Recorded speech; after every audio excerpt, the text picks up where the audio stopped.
다 자리에서 일어나셔서 우리 하나님의 말씀을 받도록 하겠습니다.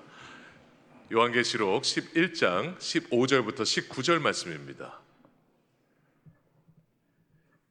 개역개정으로 읽도록 하겠습니다. 같이 교독하겠습니다. 시작. 일곱째 천사가 나팔을 불매 하늘에 큰 음성들이 나서 이르되 세상 나라가 우리 주와 그의 그리스도의 나라가 되어 그가 세세토록 왕노릇 하시리로다 하니 하나님 앞에서 자기 보좌 앞에 앉아있던 24장로가 엎드려 얼굴을 땅에 대고 하나님께 경배하여 이르되 감사하옵나니 옛적에도 계셨고 지금도 계신 주 하나님 곧 전능하신 이여 친히 큰 권능을 잡으시고 왕노릇 하시도다.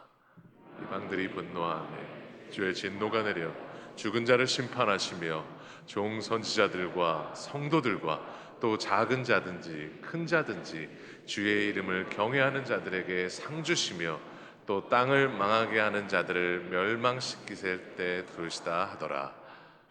이에 하늘에 있는 하나님의 성전이 열리니 성전 안에 하나님의 언약궤가 보이며 또 번개와 음성들과 우레와 지진과 큰 우박이 있더라.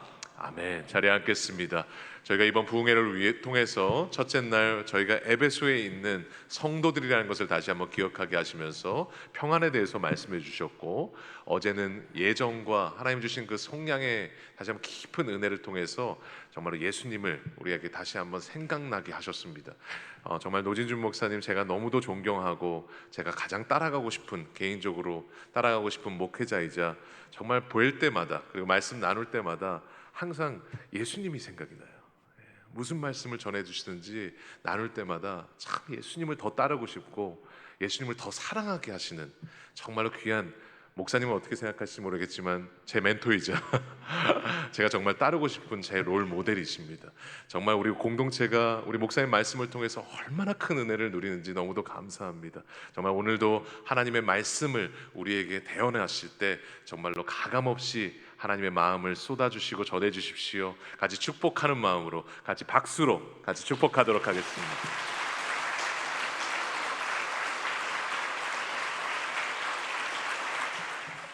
제가 좀 빨리 올라와야 되는데 너무 늦어서 박수를 길게 하셔서 죄송합니다. 우리 잠깐 기도하도록 하겠습니다. 사랑하는 나의 아버지 하나님, 이제 제가 준비한 설교를 시작하려고 합니다. 이 설교가 곧 하나님의 말씀은 아닐진데 주님이 설교를 통해서 하나님의 말씀을 전할 수 있게 하여 주시옵시고, 간절히 기도하옵는 것은 주의 성령께서 역사하셔서 제가 준비하고 전하는 설교를 통하여 저뿐만 아니라 온 성도들이 예배자로 설 수 있게 하여 주시옵소서. 주님을 사랑합니다. 그 사랑의 은혜 진심으로 감사하며 오늘도 구별된 예배를 하는 사랑하는 성도들의 심령 속에 주의 은혜가 있기를 간절히 바라옵고 예수 그리스도의 이름으로 기도하옵나이다. 아멘. 제가 한국에서 고등학교 다닐 때 저와 아주 가깝게 지내던 친구 중에 1년을 유급해서 저보다 한 살이 많았던 친구가 있었습니다. 그 당시에는 학교에서 유급한 학생들은 경계의 대상이었습니다. 문제를 일으킬 소지가 있다고 생각하거나 아니면 문제가 있다고 생각했기 때문에 그런 것 같아요. 학교에 그 한문 교사로 처음 부임하신 젊은 선생님이 계셨는데 수업 시간에 제가 조금 전에 말씀드린 그 친구가 껌을 씹고 있는 것을 보셨습니다. 그 껌을 씹고 있는 것을 보시고 군기를 좀 잡아야 되겠다고 생각을 하셨나 봐요. 이 친구에게 껌을 뱉으라고 했습니다. 그러자 그 친구가 껌을 뱉어서 그것을 책상 밑에 붙여 두었어요. 옛날에는 단물이 다 빠진 껌도 아까워서 그것을 어딘가 붙여 두었다가 나중에 떼어서 다시 씹고는 했는데, 혹시 그런 기억을 가지고 계신 분들 아마도 여기 많이 계실 것 같습니다. 그래서 여기저기서 이 씹다 붙여놓은 껌을 찾는 건 그렇게 어려운 일이 아니었기 때문에 저희 친구들끼리는 게임을 하면서 벌칙으로 그 벽에 붙어 있는 남이 씹던 껌을 떼어서 씹도록 하기도 했었습니다. 여러분은 그런 장난 안 하셨는지 모르겠어요. 아마도 그 친구도 그래서 나중에 껌을 씹을 생각을 하고 그 껌을 떼어서 책상 옆 밑에 붙여놓은 것일 수도 있는데, 선생님은 그것을 권위에 대한 도전이라고 생각했습니다.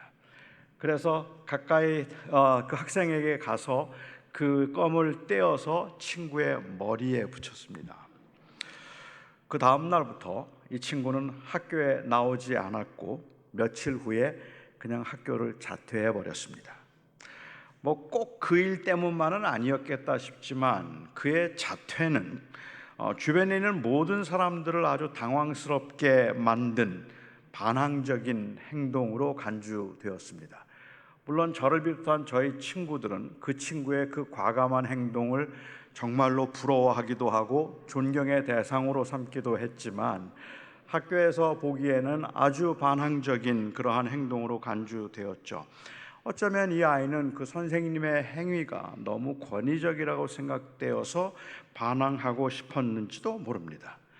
저는 어릴 적에 반항기가 없었던 것은 아니지만 반항할 만큼 용기는 없었습니다. 그래서 장난도 굉장히 심하고 말도 아주 안 듣는 아이였는데, 그래도 저는 반항적이라는 말은 한 번도 들어본 적이 없었습니다. 저를 많이 아껴주시고 사랑하시던 저희 외할머니가 자주 하셨던 말씀이, 우리 손주는 장난이 심하기는 하지만 참 착하다 그랬어요. 그래서 우리 손주는 참 착하다라고 말씀을 자주 해주셨는데, 이 말의 의미는 이 장난이 심해도 그래도 착한 일을 참 많이 한다, 그런 뜻은 아니고요. 장난이 굉장히 심하기는 하지만 그래도 반항하지는 않는다라는 의미였습니다. 그러니까 매일 야단을 맞고 매일 혼나고 아주 지긋지긋하게 말을 안 들었는데도, 그럼에도 한 번도 제가 내 인생이니까 할머니 상관하지 말라고 반항적으로 말한 적은 한 번도 없었기 때문에 저희 할머님이 보실 때 저는 착한 손주입니다. 그래도 장난은 심하고 말은 안 듣는데 그래도 착한 사람이죠. 제가 반항적이라는 말을 처음 들었던 것은 미국에 와서였습니다. 당시 제가 살던 볼티모어라고 하는 곳에서 해마다 광복절이 되면 그러면 한인 축구 시합을 했습니다. 교민 사회가 그렇게 크지 않았던 그 당시에 교회는 이런 행사에 참가할 수 있는, 어찌 생각하면 가장 힘 있는 그리고 가장 영향력 있는 단체였기 때문에 교회들이 협조하지 않으면 그런 행사를 할 수가 없었어요. 근데 한인의 입장에서는 토요일 날 다들 일들을 하기 때문에 토요일 날 행사하는 게 여간 어려운 일이 아니라서 주일 날 하고 싶어 했습니다. 그래서 이 저와 그리고 교회를 대표하는 청년들 몇 사람을 모았어요.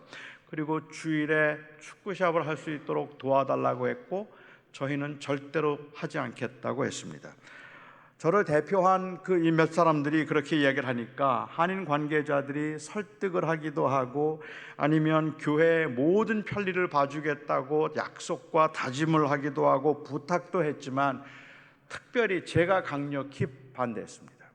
주일날 행사하면 우리 참석하지 않겠다라고 말을 했어요. 그러니까 한인의 관계자 한 분이 나중에 저를 보고 젊은 사람이 왜 이렇게 고집이 세고 반항적이냐고 야단을 쳤습니다.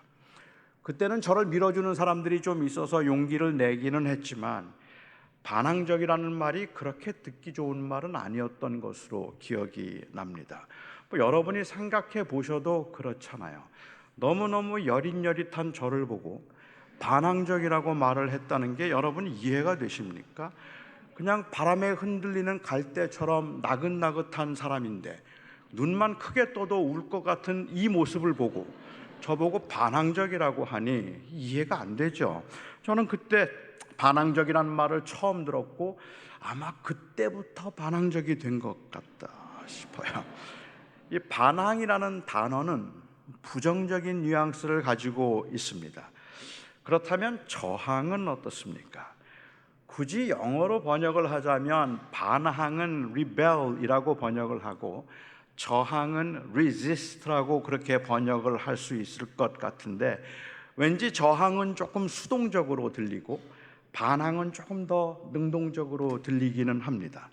네이버 국어사전에 나오는 그 이 사전적 정의를 보면 반항이란 다른 사람이나 대상에 맞서 대들거나 반대하다라고 정의되어 있고, 저항은 어떤 힘이나 조건에 굽히지 아니하고 거역하여 버티다라고 되어 있습니다.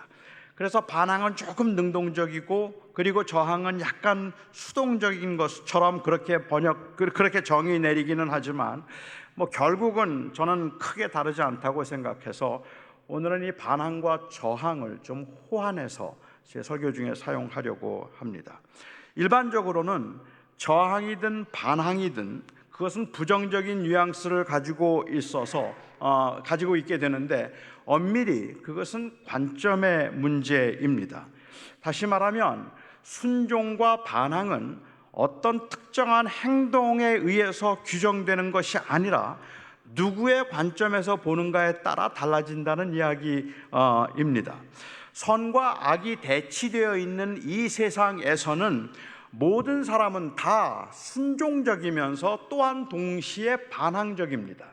악에 대해서 반항하고 선에 순응하는 사람을 우리는 선한 사람이라고 부르고, 선에 대해서 반항하고 악에 대해서 오히려 순응하는 사람을 우리는 악한 사람이라고 부르는 거죠.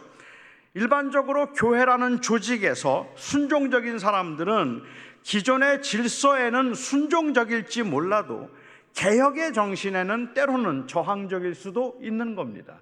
그러니까 모든 사람들은 다 순종적이면서 또한 동시에 저항적이다라고 말할 수 있을 것 같아요. 요즘에 한국 교회가 세습 문제로 시끄럽습니다. 세습에 관해서 제가 할 말이 많기는 하지만 오늘 제 설교의 주제와 관련해서 말씀을 드리자면, 세습에 반대해서 기도회를 하고 그리고 또한 그 반대해서 성토하는 사람들이 기존의 교회 질서에는 반항적이고 저항적인 사람처럼 보여도, 이와 같은 세습은 세상의 가치관과의 타협을 의미하는 것이고 야합을 의미하는 것이라고 보는 관점에서 볼 때는, 사실은 그때는 한국의 기독교를 욕되게 하고 하나님의 뜻에 반항하는 것으로 볼 수 있습니다.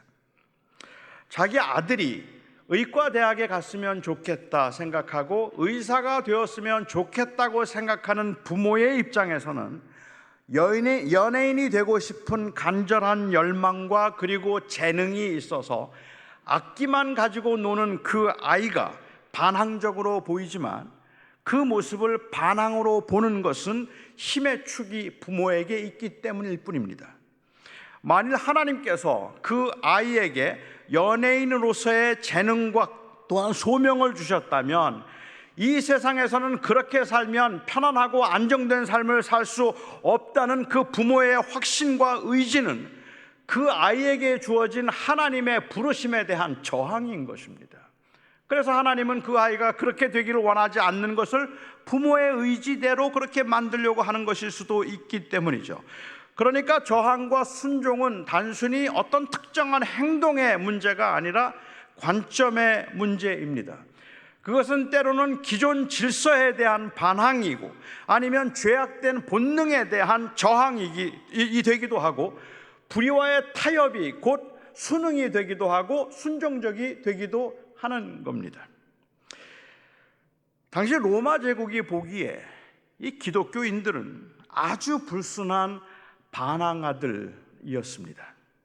힘을 키워서 제국을 정복시켜 보겠다는 의지나 아니면 그런 시도를 한 적이 없어서 한 번도 반항한 적이 없었고, 때리면 맞았고 그냥 가두면 갇히고 죽이면 그냥 죽임을 당했어도 위정자들이 볼 때에 기독교인들은 한 번도 그들의 말을 고분고분 들어본 적이 없는 전혀 통제가 안 되는 사람들이었다는 말입니다.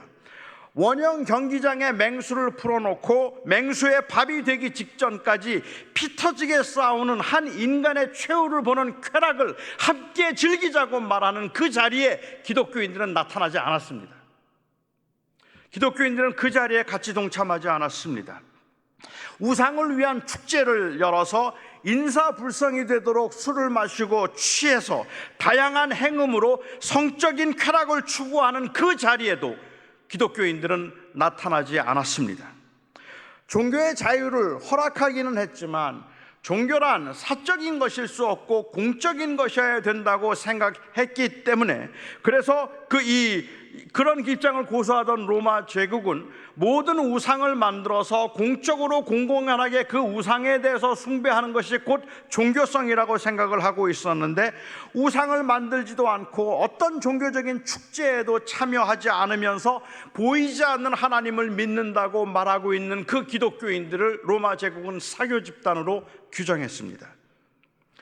다시 말하면 당시 로마 제국이 만들어 놓은 관습과 기존의 질서를 깨뜨리려고 하는 반항적인 집단으로 보았다는 말입니다. 반란을 도모한 적도 없었고 앞장서서 반대를 하거나 여론몰이를 한 적도 한 번도 없었지만 로마 제국이 보기에는 가장 위험한 반항단체였습니다. 비록 폭력적이지는 않았지만 그리스도인들은 자기들이 가지고 있는 분명한 확신과 소신이 있어서 어떤 경우에도 그 소신과 확신을 굽히지 않았고, 목에 칼이 들어오고 끓는 기름가마 속에 집어넣어도 그래도 그 확신을 굽히지 않고 타협하지 아니하는 그 모습이 아주 지독한 반항아들이었다는 말입니다. 로마 제국이 보기에는. 최근에는 다르게 주장하는 학자들이 좀 있기는 하지만 도미시안이라고 하는 이 황제는 전통적인 입장에 의한다면 유난히 기독교를 싫어했습니다. 그리고 기독교인들을 유난히 많이 핍박했던 황제였습니다. 그는 자기 스스로에게 도미누스 에 데우스라고 하는 그 명칭을 붙였어요. The Lord and God. 나는 신이고 나는 주다 하는 그 도미누스 에 데우스라고 하는 그 명칭을 붙이고, 모든 사람들로 하여금 자기를 부를 때는 그 존경하는 의미에서 도미누스 에 데우스라고 그렇게 부르도록 했습니다. 물론 기독교인들은 저항했습니다. 털툴리안이라고 하는 옛날 교부의 기록에 의하면 그때 도미시안이 자기를 도미누스 에 데우스라고 하나님이라고 부르라고 하는 그 요구에 저항했다가 했던 사람 중에 한 명이 바로 사도 요한인데, 이 요한이 그렇게 반대하니까 저항하니까 그를 끓는 기름가마 속에 집어 던졌답니다. 그런데 그 끓는 기름가마 속에서도 요한이 죽지 않았어요. 그래서 그를 마침내 반모섬이라고 하는 섬에 귀향을 보냈다고 기록이 되어 있습니다. 잔인한 황제로 인하여서 많은 그리스도인들이 시련을 당하고 죽임을 당하고 있는 이 처참한 상황에서 반모섬에 귀양 가서 정말로 고난의 삶을 살고 있던 그 요한에게 하나님께서는 하나님의 다스림에 관한 계시를 보여주셨습니다. 반모섬에서 요한이 받았던 계시를 모아서 적어 놓은 것이 바로 요한계시록입니다. 그런데 저는 이 요한계시록에 대해서도 굉장히 많은 오해들이 있다고 생각을 하는데, 요한계시록은 그 묵시록이라고 하는 문학적인 장르의 특정상 거기에서는 그냥 미래에 일어날 일들을 구체적으로 언급해 놓아서 우리로 하여금 수수께끼 풀듯이 그 미래에 일어날 일이 무슨 일이고 언제 일어날 일인가를 발견하도록 하기 위한 목적이 아닙니다. 이 묵시는 결론적으로 하나님께서 역사를 주관하시고 다스리는 분이라 하나님이 반드시 승리하실 것이라는 그 메시지를 묵시라고 하는 그 문학 장르를 통해서 말씀하신 것뿐입니다. 그러니까 요한계시록을 마치 신문을 읽거나 역사서를 읽는 것처럼 읽으면 세상에 어려운 책이에요. 도대체가 666이 뭘 말하는지, 666이 뭘 말하는지, 아니면 두 증인은 어떤 걸 의미하는 건지, 이 재앙들은 어떤 재앙과 무엇을 의미하는 건지 사람들은 굉장히 혼란스러울 수밖에 없는 거죠. 하지만 그것이 무엇을 의미하는가를 알아내도록 하는 것은 계시록의 목적이 아닙니다. 그냥 우리는 그것을 통해서 느껴야 돼요. 와, 세상은 엄청난 상황 가운데 망하겠구나. 그런데 하나님이 승리하시겠구나. 그것이 계시록의 메시지입니다. 6번 나팔을 불 때 온갖 종류의 재앙들이 세상에 임하고 난 다음에 마지막 7번째 나팔을 불었을 때 드디어 하나님의 승리를 알리는 이 선언이 일어났습니다. 우리는 언제 이 일이 일어날지는 물론 모릅니다. 이것들이 구체적으로 무엇을 가리키는지, 과거의 일인지 미래의 일인지도 알지 못하고 어느 정도까지 상징적으로 보고 어느 정도까지 문자적으로 봐야 할지도 저희는 잘 알지 못합니다. 하지만 이 계시록을 통해서 우리들에게 분명하게 하시는 말씀이 있습니다. 하나님이 기어코 승리하신다. 하나님이 이기신다.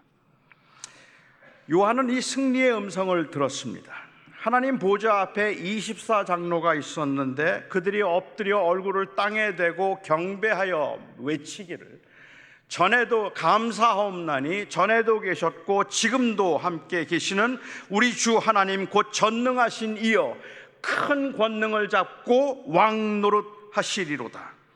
주님께서 마침내 악한 자들에게 진노를 내리시고 그들을 심판하실 것이며 큰 자든 작은 자든 하나님을 경외하는 자들에게 상 주심으로 하나님의 다스림을 온전하게 드러내시는 날이 올 것입니다. 이렇게 심판을 통해서 하나님의 정의가, 하나님의 정의로움과 하나님의 영광스러움이 나타날 때 그 보좌에 앉아있던 24명의 장로들이 하나님 앞에 무릎을 꿇어 경배했습니다. 이 24장로가 12사도와 아니면 12사도와 12지파를 대표하는 천사들이라는 이론도 있고, 결론적으로는 그래서 그 24장로는 모든 성도들이라고 하는 의견도 있기는 합니다. 7번째 나팔이 울려 퍼질 때, 다시 말하면 하나님의 다스림이 온전히 드러났을 때 이들이 땅에 엎드려 경배를 하는데, 사실 이 모습은 너무도 당연한 모습입니다. 하나님의 영광이 나타났는데, 하나님의 드디어 하나님의 그 전능하심이 드러났는데 누가 그 앞에 경배하지 않을 수 있겠습니까? 누가 그 앞에 절하지 않을 수 있겠습니까? 어느 누가 감히 그 앞에서 저항할 수 있단 말입니까? 모두가 다 절을 하고 모두가 다 경배를 하죠. 악한 자이든 선한 자이든 모든 사람들이 그 앞에 경배를 하며 하나님께 영광을 돌리게 됩니다. 이 모습은 영광스러운 모습이긴 하지만 어찌 생각하면 너무도 당연한 모습이기 때문에 우리에게는 그렇게 큰 감동은 없어요. 저는 오히려 제가 생각해 보고 싶은 것은 지금 이 환상을 보고 있는 요한과 그리고 그의 교회입니다. 요한과 그의 교회도 이 24장로들의 감사에 동참할 수 있었을까? 요한은 환상 중에 하나님의 다스림에 대한 다스림을 보았습니다. 하나님의 통치가 나타날 때 모든 하나님의 백성뿐 아니라 온 세상이 그 앞에 무릎을 꿇게 될 모습을 그는 보았습니다. 그런데 여러분, 그 모습이 요한에게 어떤 의미가 있었을까요? 그 당시 교인들에게 이 모습이 어떤 의미가 있었을까요? 지금 요한의 상태는 어떻습니까? 지금 당시 교인들의 상태는 어떻습니까? 옛적에도 계셨고 지금도 계신 전능하신 주, 곧 전능하신 분이 온 만물을 다스리시는데 왜 이렇게 힘들어요? 왜 이렇게 어려워요? 어찌하여서 믿음으로 살자고 하는데도 이렇게 버겁게 살아야 되고, 어찌하여 악하고 불의함을 일삼으며 살아가는 사람들이 그렇게 형통할 수 있단 말입니까? 24장로가 하나님께 감사하는 것은 이해가 되는데, 이런 상황과 이런 환상을 보면서 요한이 과연 그 하나님께 감사할 수 있었을까 하는 것이 제가 가졌던 의문입니다. 물론 저는 요한이 진정으로 감사한 마음으로 그 환상을 보며 감사에 동참했다고 확신합니다. 그의 현실은 열악했지만 하나님께 감사할 수 있었습니다. 요한이 감사할 수 있었던 것은 단순히 그가 환상을 보았다는 사실 때문도 아니고, 미래에 그런 일이 일어날 것이라는 그 사실에 대한 그 확신이 생겼기 때문에 내가 조금만 참으면 미래에는 그런 일이 있을 것이니까 감사하자고 감사를 앞당겨 한 것도 아니라고 생각합니다. 제가 생각할 때 그가 감사할 수 있었던 것은 그 환상에서 보는 대로 지금 내가 비록 고난 가운데 있지만, 환난 가운데 있지만 내 인생을 다스리는 분은 하나님이시다. 그리고 역사를 주관하시는 분은 하나님이시라는 이 믿음 때문입니다. 세상이 아니라 하나님이 역사를 주관하시고 내 인생을 주관하신다는 그 믿음 때문에 그는 감사할 수 있었습니다. 이런 의미에서 요한의 감사는 다분히 저항적이고 반항적이라고 볼 수 있습니다. 자기를 반모섬에 가둔 사람은 도미시안입니다. 그리고 기독교인들을 괴롭히고 핍박하는 사람도 도미시안입니다. 도미시안은 그를 감옥에 그를 이 반모섬에 가두어 놓고 말하는 거죠. Just call me Dominus et Deus. I'll set you free. 나를 도미누스 데우스라고 부르기만 해라. 그러면 내가 너 자유하게 해줄게. 내가 너 행복하게 해줄게. 내가 너 모든 거 다 줄 수 있어. 이 땅에서 고난당하지 않고 내가 편안하고 유익하게 그리고 편안하게 많은 걸 누리며 내가 살게 할 수도 있어. 나는 그 권능을 가진 자이니까 You just thank me and then I will reward you. 내가 너에게 그 복과 상을 주리니 너는 나에게 절하라 라고 말하고 있는 겁니다. 그리고 요한은 지금 말하고 있는 거죠. 아니요, 당신이 나를 이곳에 두었지만 내 인생을 주관하는 분은 하나님이시며 내가 섬기는 것은 당신이 아니라 바로 하나님이십니다. 그래서 하나님이 내 인생을 주관하시고 내 삶을 다스리는 분이시기에 나는 당신에게 절할 수 없습니다. 그러니까 여호와께 감사하고 있는 것은 하나님이 나를 다스리십니다라는 그 고백의 행위이고, 도미시안이 보기에는 이것은 다분히 당연히 반항적인 행위였던 것입니다. 이해할 수 없는 그 고난의 현실에서도 그가 그 24장로들의 감사에 동참할 수 있었던 것은 그 고난 중에서라도 세상의 권력자나 아니면 세상에 있는 물질이 아니라 하나님이 바로 역사의 주인이시며 내 생명의 주인이시라는 그 인정 때문입니다. 어쩌면 여기 계신 여러분들 중에도 우리의 환경을 보면서는 감사할 것이 별로 없는 분들, 아니 감사하기가 굉장히 어려운 분들도 계실지 모르겠습니다. 그냥 지난 1년만 돌아보아도 1년 동안 정말 힘들게 살았는데, 정말 버겁게 살았는데 하나님은 마치 나에게 아무런 관심도 없는 것처럼 나를 방치해 두시고 아픔과 불안의 연속인 삶을 살아야 했던 분들, 지금도 너무 버겁게 살아가고 있어서 감사보다는 오히려 섭섭함이 앞서는 분들이 여기에도 제법 많이 계시지 않을까 생각합니다.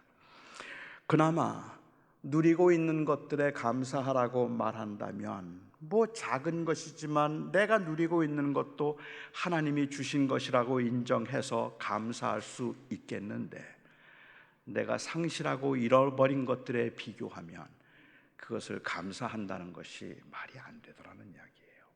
어제 저녁에도 제가 말씀드린 것처럼 오른팔 끊어지고 왼팔 끊어지고 오른다리 끊어져 나가고 왼다리 하나 남아서, 내가 비록 왼다리가 하나 남았지만 그래도 이 다리를 남겨주셔서 너무너무 감사합니다라고 감사하는 모습이 사람들이 생각하기에는 굉장히 경건한 모습이고 성숙한 모습인 것처럼 인정해서 다 그래야 할 것처럼 말하는데, 그런데 그 잃어버린 것들이 너무 커서 남은 것 가지고 감사하기에는 아프단 말입니다. 제가 오늘 여러분들에게 이 말씀을 드리는 것은 어떤 상황에서도 그 조건과 환경 때문에 감사해야 한다는 말이 아니라, 아니 감사할 수 있죠. 하지만 제가 오늘 드리고 싶은 말씀은 그것 때문에는 감사하지 않아도 괜찮다고 말씀드리고 싶은 겁니다. 잃어버린 게 많은 분들, 잃어버린 것들을 생각하면, 그리고 고난의 현실에서 그 현실 가운데 억지스럽게 감사한다는 게 너무 버겁고 힘든 일입니다. 우리가 감사하는 것은 남아있는 것 때문이 아닙니다. 우리가 감사하는 것은 하나가 남았지만 그래도 내 삶을 다스리는 분이 하나님이라서 감사하는 겁니다.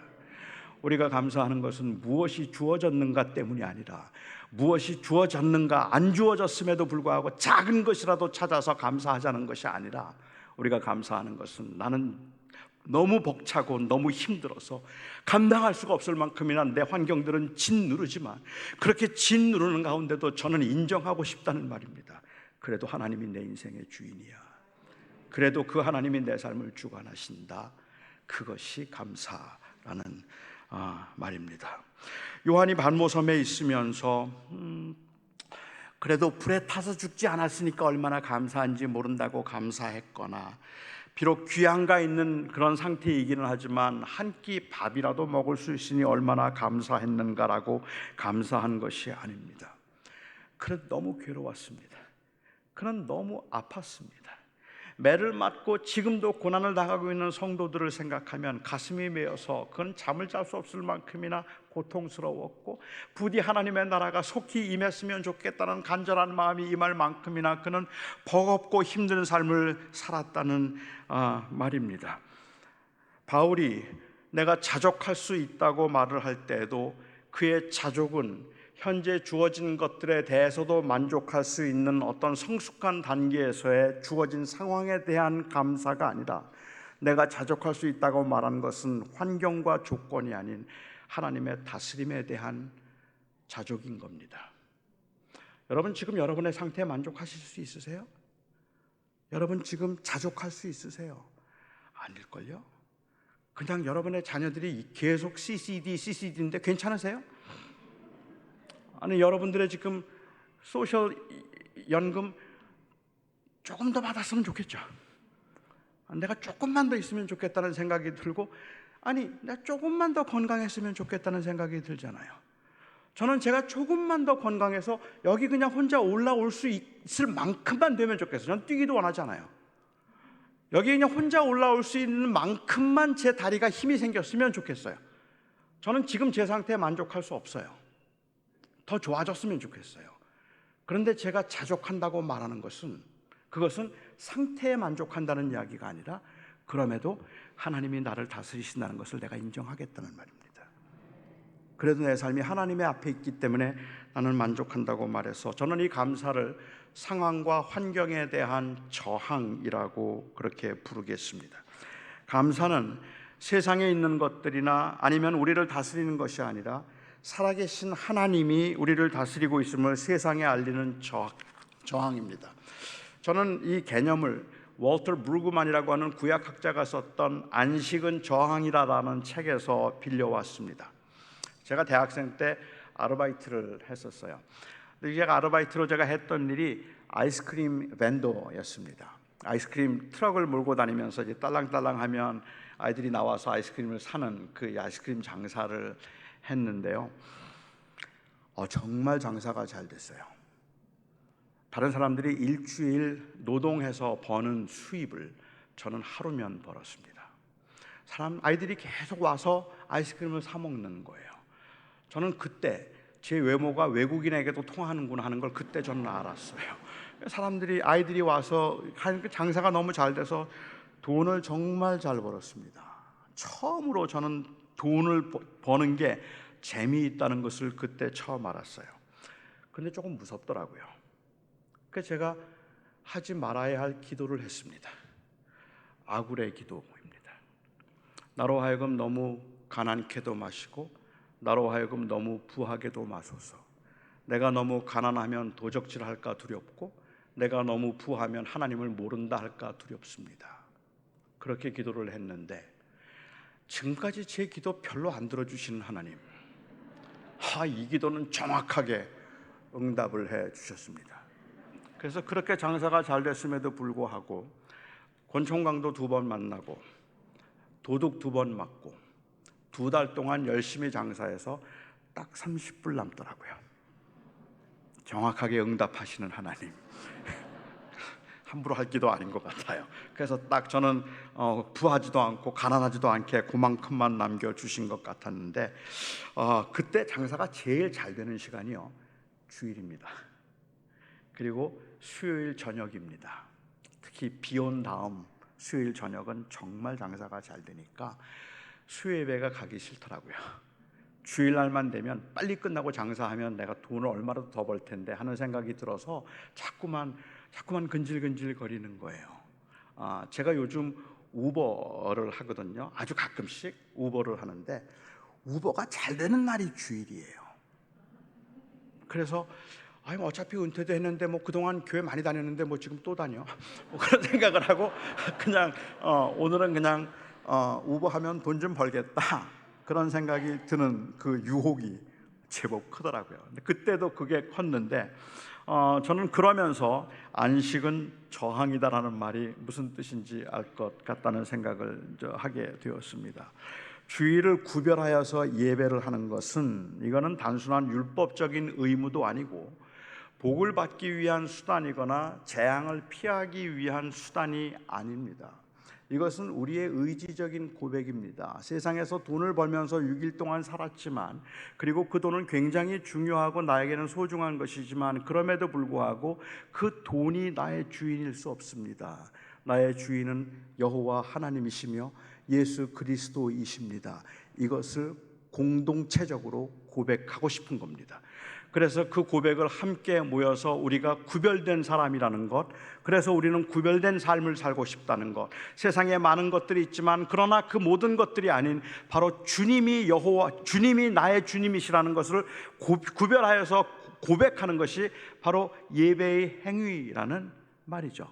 그래서 우리는 안식의 진정한 의미는 의무도 아니고 아니면 율법적 요구도 아니고 안식의 진정한 의미는 구별됨입니다. 그래서 성도들의 입장에서는 그냥 오늘 하루 잘 쉬어야 내일부터 또 돈을 잘 버니까 그런 의도도 아니에요. 그리스도인들에게 오늘 하루를 쉬어야 된다면, 그리고 안식한다면 그 안식의 의미는 단순히 육체적 편안함을 위한 것뿐만 아니라 이것은 영적인 구별의 선언이라는 말입니다. 여호와 하나님이 내 하나님이심을 나는 공동체적으로 함께 고백하겠다. 그래서 안식은 굉장히 중요한 것이라고 볼 수 있을 것 같아요. 우리는 이 세상에 살아가면서 이 세상에 속하지 않았고 우리는 하나님께 속해 있어서 하나님이 나를 다스리시는 주님이라는 것을 세상에 보여주는 구별된 모습을 보이고 살고 싶어서 안식을 하는데, 현재 우리 교회의 문제 아니면 기독교의 문제가 있다면 우리가 그 구별된 모습을 제대로 보여주지 못했다는 게 문제라고 저는 생각합니다. 요즘에 기독교 욕 많이 먹고 있어요. 아시죠? 기독교인이 됐다 그러면 사람들이 별로 좋게 보지 않는 시대입니다. 많은 사람들이 기독교를 아주 비판적으로 보거나 조롱하기까지 하는데, 제가 생각할 때는 기독교인들이 잘못해서가 아니라고 생각합니다. 기독교인들이 뭘 잘못하거나 교회가 뭘 잘못해서 그런 거라고 생각하지 않아요. 제가 경험한 바에 의하면 그래도 교회 다니는 분들이 안 다니는 분들보다 조금 나아요. 그래도 비교적 양심적이고 비교적 성실하고 제가 보기에는 믿는 사람들이 안 믿는 사람보다 조금 나아요. 근데 조금 나아요. 믿지 않는 사람들이 기독교를 비난하고 조롱하는 이유는 기독교인들이 못돼서 그런 게 아니라 기독교인들이 다르지 않아서 그런 겁니다. 왜 우리하고 똑같아? 그 말을 하는 거죠.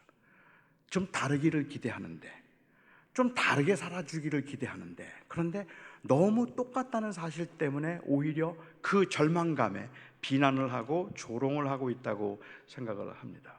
1970년대 말에 미국이 이제 베트남과의 전쟁에서 큰 어려움을 겪었습니다. 그러고 난 다음에 미국 그 국민들이 굉장히 마음이 상심해 있었기 때문에 이 상심한 그 국민들을 조금 위로해 주겠다는 차원에서 그래서 일종의 아메리칸 히로이즘이 그때 막 일어나기 시작했어요. 그래서 그 미국 영웅주의가 크게 일어날 그때 그 영웅주의를 대표하는 그 히로이즘을 대표하는 만들어진 인물이 바로 람보입니다. 그래서 이 람보는 베트남 전쟁에서 미국은 졌지만 람보 혼자 들어가서 다 때려부시고 그리고 그 포로들을 다 데리고 나옵니다. 람보는 그런 의미에서 힘의 상징입니다. 그렇기 때문에 이 람보에 관한 유머 시리즈들이 80년대에 굉장히 많아 있었어요. 40년이 넘은 유머니까 정말 썰렁하지만 저는 미랄교회 교인들을 믿습니다. 한 번은 람보가 친구와 짜장면을 먹으러 갔어요. 짜장면을 먹는데 단무지 하나를 남겨놓고 두 사람의 젓가락이 동시에 닿았습니다. 서로 먹으려고 합니다. 힘으로는 친구가 안 되죠. 그래서 이 친구가 람보에게 제안을 했어요. 람보야, 이러지 말고 우리 서로 힘겨루기해서 힘센 사람이 먹기로 하자. 람보가 힘이라면 자신 있습니다. 그래, 좋다. 어떻게 힘겨루기 할까? 친구가 말합니다. 서로 뺨을 있는 힘껏 때려서 울지 않는 사람 먹기로 하자. 그러자고 했어요. 친구가 내가 먼저 때릴게 라고 말합니다. 이때 나중에 때리는 사람이 유리한 건 아시죠? 그러라고 했습니다. 그래서 이 친구가 람보의 뺨을 있는 힘껏 때렸습니다. 별이 번쩍하고 그리고 눈물이 핑 돌았지만 람보는 참았습니다. 람보니까 이제 람보가 때릴 차례예요. 자, 내 차례다. 그리고 람보가 친구를 막 때리려고 하는데 친구가 잠깐 그래요. 이거 너 먹어. 그리고는 람보가, 이 친구가 큰 소리로 말합니다. 아저씨, 여기 단무지 한 그릇만 더 주세요. 말도 안 되는 얘기죠. 근데 세상 사람들이 기독교인 볼 때 그렇게 보는 거예요. 아니, 너희 하나님은 전능하시다면서, 너는 하늘의 소망을 두고 산다며, 영원한 하나님의 나라의 소유이고 하나님이 너의 삶을 다스리신다면서, 그런데 어떻게 단무지 하나도 안 뺏기려고 그러니? 그것 좀 그냥 너 먹어도 돼 라고 말할 만한 여유가 왜 없을까? 이 세상에서 세상에 속하지 않고 하나님 나라에 속해서 하나님을 바라보며 산다고 말하면서도 어떻게 우리하고 너무 똑같이 그 하나를 빼앗기지 않으려고 하나님 앞에 기도하고 부르짖고 하나님 저것 좀 뺏어달라고, 그래서 기어코 자기 입에 넣어야 그걸 만족이라고 생각하고 기도의 응답이라고 생각하는 세상을 보면서 세상 사람들은 똑같네. 세상에 있으면서 세상에 속한 것처럼 보인다는 말입니다. 우리 그리스도인들은 세상에 있지만 세상에 속하지 않은 사람들, 그래서 우리는 우리를 비웃고 있는 세상을 향해서 외치고 싶은 겁니다. 우리를 열악한 환경에 버겁게 살도록 내버려 두신 하나님을 저주하라는 우리 안에 있는 거만한 죄성을 향해서 우리는 오늘 외치고 싶은 겁니다. 우리는 살아계신 주 하나님, 전에도 계셨고 지금도 계셔서 내 삶을 주관하시는 그 하나님이 내 하나님이심을 나는 믿습니다. 그 고백을 하고 싶은 겁니다. 이게 우리의 소망이고 삶의 가치입니다. 제가 2010년도 부활주일날 했던 최대의 변수라는 설교의 일부분을 한 청년이 키네릭 타이포그래피로 영상을 하나 만들어준 게 있어요. 어쩌면 제 설교를 좀 요약할 수 있는 그러한 영상이겠다 싶어서 준비를 했습니다. 함께 영상 잠깐 보시고 제가 설교를 내리도록 하겠습니다. 여러분은 신앙생활을 하면서 도대체 어떤 소망을 가지고 살아가십니까?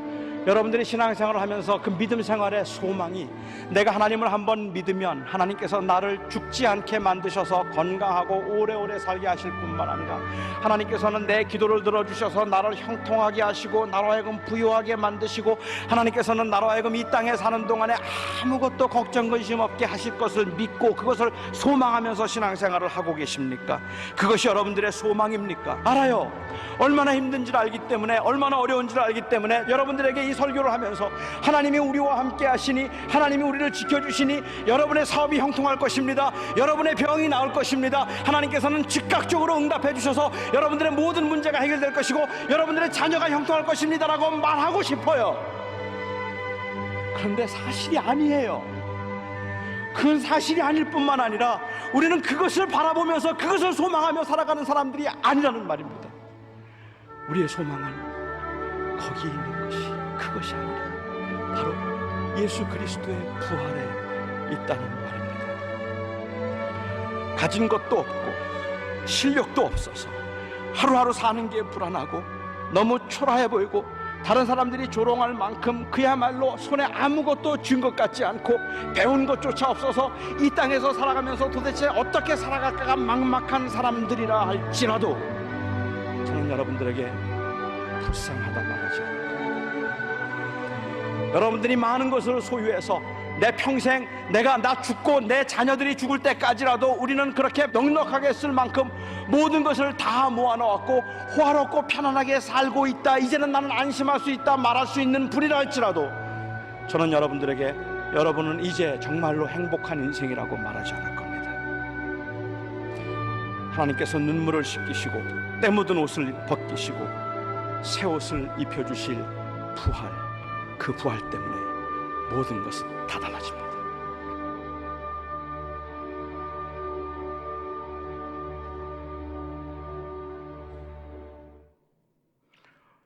우리는 일용할 양식에도 감사할 것입니다. 우리는 버거운 환경에도 감사할 것입니다. 우리는 핍박과 환난, 극심한 고난에도 감히 감사할 것입니다. 물론 우리는 우리의 그 자녀들과 건강한 자녀들, 안정된 사업을 인하여서도 하나님께 감사할 것입니다. 이 감사는 물질도, 세상의 권력도, 안정된 생활도, 심지어 고난조차도 하나님께서 허락하신 것이요 하나님이 주관하시는 것이라 내 인생이 하나님 앞에 있다는 그 믿음의 고백이기에 우리는 감사할 것입니다. 벅찬 분들도 계시고, 그리고 나름대로 꽤 형통하고 편안한 삶을 사는 분들도 계실 겁니다. 어쨌든 괜찮습니다. 작은 자나 큰 자나 하나님을 경외하는 자들을 하나님께서 세우실 그날이 있기에 우리는 그 하나님의 다스리심을 믿고 지금 이 땅을 살아가는 동안에도 우리는 감사하며 살 것입니다. 이것이 세상에 속하지 않은 하나님의 사람들의 삶의 모습입니다. 기도하겠습니다. 자비로우신 나의 아버지 하나님, 우리는 세상에 살고 있지만 은혜를 입은 자들로 이제는 세상에 속하지 않았음을 고백합니다. 세상은 얼마나 많은 것을 가졌는가로 한 사람의 가치를 평가하지만, 얼마나 많은 것을 얼마나 더 잘하는가에 의해서 사람들의 가치를 평가하지만, 나의 삶을 주관하시고 나와 끝까지 동행하심으로 신실하게 그 약속을 이루실 그 하나님은 내 안에 있는 예수 그리스도를 통하여 저의 인생을 평가하실 것이기에 오늘도 저희는 두렵고 떨리는 세상을 살아가지만 믿음으로 살아보자고 또 한 번 다짐합니다. 우리 사랑하는 성도들을 주께서 위로하여 주셔서 우리가 세상에 있으나 세상에 속하지 않은 자임을 다시 한번 확인하게 하여 주시옵소서. 예수 그리스도의 이름으로 기도하옵나이다. 아멘.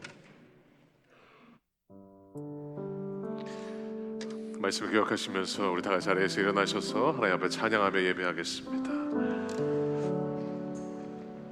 세상에 많은 유혹이 있고 어려움이 있지만 우리는 걱정, 근심이 여전히 있고 삶에 많은 어려움들이 있어도 그 어려움들이 사라질 때 행복한 것이 아니라 주님이 우리와 함께 하고 있다는 것이 우리의 가장 큰 행복입니다. 오늘 다시 한번 그것을 믿으면서 우리 앞에 찬양으로 하나님 앞에 결단하며 나아가겠습니다. 세상의 유혹 시험이 내게 몰려올 때에 나의 힘으로 그것들 모두 이길 수 없네. 거대한 폭풍 가운데 위축된 나의 영혼 어찌할 바를 몰라 헤매이고 있을 때 주를 찬양합니다. 주를 찬양 손을 들고 찬양 전쟁